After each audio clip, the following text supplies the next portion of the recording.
भारत में आज के समय में जब भी स्कूटर खरीदने की बात आती है तो दो ऑप्शन सामने आते हैं, एक्टिवा जैसे पेट्रोल इंजन वाले स्कूटर या फिर ओला जैसे इलेक्ट्रिक। यहाँ अक्सर एक्टिवा इसलिए बाजी मार ले जाता है क्योंकि इसकी कीमत इलेक्ट्रिक स्कूटर से कम होती है। लेकिन अब ये बहाना नहीं चलेगा क्योंकि अब ओला का स्कूटर भी एक्टिवा से सस्ता हो गया है। जी हाँ, लगातार घटती बिक्री से परेशान होकर ओला ने अपने एंट्री लेवल स्कूटर के दाम 5,000 रुपए से लेकर 10,000 रुपए तक घटा दिए हैं, जिसके बाद अब ये स्कूटर 70,000 रुपए से भी कम कीमत का हो गया है। कीमतों में ताजा बदलाव ओला इलेक्ट्रिक ने अप्रैल के दूसरे हफ्ते से ही लागू किए हैं। कंपनी ने अपने एंट्री लेवल के मॉडल ओला S1X के सभी मॉडल्स की कीमत में कमी की है। ओला ने S1X मॉडल को इस साल फरवरी में 79,999 रुपए की शुरुआती कीमत के साथ पेश किया था। इसके सबसे हाई मॉडल की कीमत 1,09,999 रुपए रखी गई थी।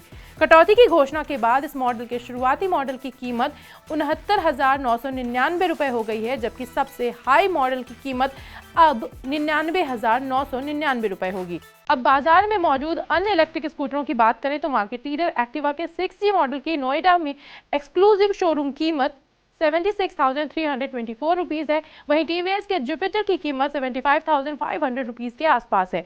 होंडा के डुओ और हीरो के प्लेजर स्कूटर की कीमत भी 72,000 रुपए से शुरू होती है, लेकिन इसके मुकाबले एक्टिवा की शुरुआती कीमत 70,000 रुपए से भी कम है।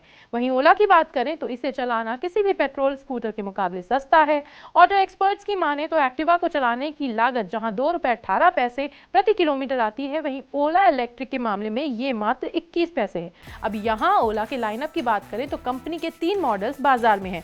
पहला S1X मॉडल जिसका हमने जिक्र किया है। इसके अलावा ओला S1 Pro इसका टॉप मॉडल है जिसकी कीमत 1,29,999 रुपए है, और तीसरा ऑप्शन है ओला S1 Air जिसकी कीमत 1,04,999 रुपए है। अब जानते हैं कि इलेक्ट्रिक स्कूटर कंपनियां ऐसा कर क्यों रही हैं। इसका सीधा जवाब है ईवी कंपनियों की घटती बिक्री।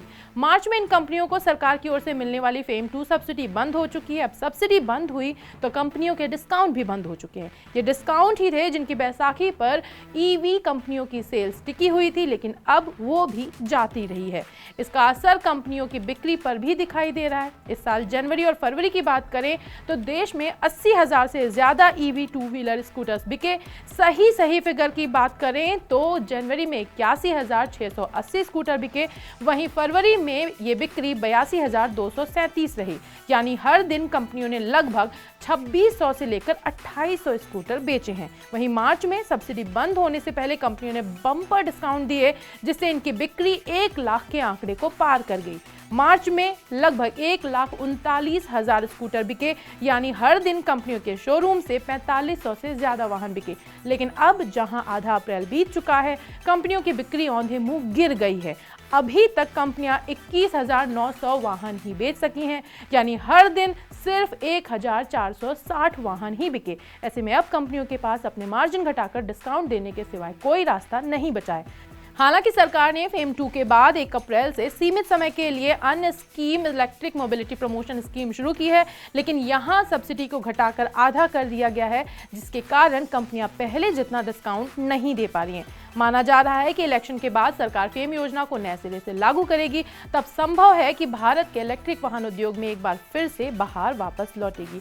अगर आप ऐसी खबरों के साथ अपडेट रहना चाहते हैं तो तुरंत डाउनलोड करें मनी9 का सुपर ऐप। इस ऐप पर आपको आपकी बचत निवेश से जुड़े सवालों के जवाब सीधे एक्सपर्ट से मिलते हैं। तो देर किस बात की, फटाफट डाउनलोड करें मनी9 का सुपर ऐप।